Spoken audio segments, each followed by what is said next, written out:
Jean-Pierre Sbinden de Mille. J'ai le plaisir de vous partager un de mes TBCC, textes bibliques coup de cœur, qu'on trouve cette fois dans l'Ancien Testament dans le livre de l'Ecclésiaste ou Qoéleth, un livre qui fait pas forcément l'unanimité ou sur lequel les gens ne se précipitent pas forcément, parce que oui, l'Ecclésiaste, on connaît vanité des vanités, tout est vanité. À quoi bon? Et moi, j'y ai trouvé des perles dans ce livre de l'Ecclésiaste. Et dans mon parcours professionnel, j'avais un petit atelier d'architecture et j'ai eu bien souvent l'occasion d'y revenir à ce texte, surtout ce chapitre 11 de l'Ecclésiaste qui, pour les entrepreneurs, comme on dit, donne pour moi bien des indications, des perles, des conseils. C'est très encourageant, je trouve. Alors, ce chapitre, suivant les versions, il comporte un sous-titre différent. On peut avoir agir tant qu'il fait jour, ou une autre fois, trop de prudence nuit, du verbe nuire, ou bien savoir prendre des risques, ça pour l'entrepreneur, et autrement générosité et activité. Je vous le lis une première fois, puis je viendrai avec quelques petits commentaires. Lance ton pain sur les eaux, car avec le temps, tu le retrouveras. Partage ton pain avec 7 autres, ou même avec 8, car tu ne sais pas quel malheur peut arriver sur la terre.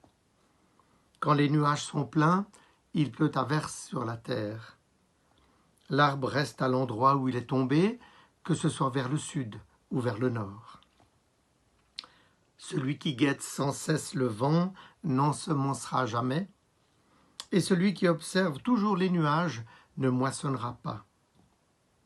Tu ignores quel est le chemin du vent, et tu ne sais pas comment se forment les os de l'embryon dans le sein de sa mère. De même, tu ne connais pas l'œuvre du Dieu qui fait tout. Dès le matin, répands ta semence, et jusqu'au soir n'accorde pas de repos à ta main, car tu ne sais pas ce qui va réussir, si une chose ou une autre, ou les deux, seront un succès. Voilà un court passage, mais très riche, je trouve, et voilà un peu de quelle manière ça me parle. D'abord, l'indication de l'investissement large dans ce qu'on peut faire. Lance ton pain sur les eaux, car avec le temps, tu le retrouveras. Eh oui, vas-y. Et avec le temps, quelque chose va se manifester, quelque chose va émerger.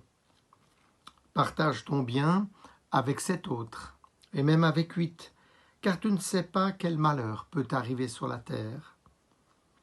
Partage, pas seulement dans l'idée du retour sur investissement, mais parce que les choses ne durent pas forcément, partage pendant qu'il y a, partage pendant que tu as les forces, partage pendant que tu as ce qu'il faut pour donner à gauche et à droite. Parce que peut-être un jour, ce que tu as, ce que tu peux faire va disparaître, parce que tu ne sais pas quel malheur peut arriver sur la terre. Donc une indication, une invitation à la générosité. Quand les nuages sont pleins, il pleut à verse sur la terre. L'arbre reste à l'endroit où il est tombé, que ce soit vers le sud ou vers le nord. Il y a des choses dans la vie, dans nos parcours, dans nos circonstances qu'on ne peut pas changer et avec lesquelles il faut faire, agir, composer. Voilà, une indication qu'il y a des choses qu'on ne peut pas, sur lesquelles on n'a pas de poids. Une indication très intéressante, très forte. Celui qui guette sans cesse le vent n'ensemencera pas, et celui qui observe tout le jour les nuages ne moissonnera pas. Ah oui, si tu attends que les conditions idéales soient réunies pour te lancer dans quelque chose que tu as à cœur, dans une chose à laquelle tu es appelé, eh bien oui, tu ne te lanceras pas si tu attends toutes ces conditions, mais tu ne verras pas non plus le résultat que ça pouvait donner. Une indication aussi sur des choses qu'on ne peut pas comprendre dans dans leur finalité ou dans leur profondeur. Tu ignores quel est le chemin du vent et tu ne sais pas comment se forment les os de l'embryon dans le sein de sa mère. De même, tu ne connais pas l'œuvre de Dieu qui fait toutes choses. Une indication pour moi, une invitation à faire confiance à Dieu, parce qu'on ne peut pas comprendre forcément toutes ses actions, toutes les manières dont il agit.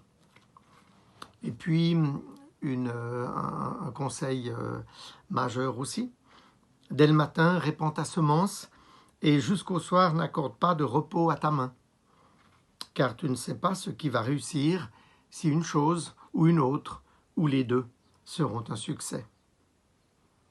Voilà, une indication, une invitation à y aller, à continuer, à poursuivre, à mener à bien ce qu'on a lancé, ce qu'on a commencé à faire.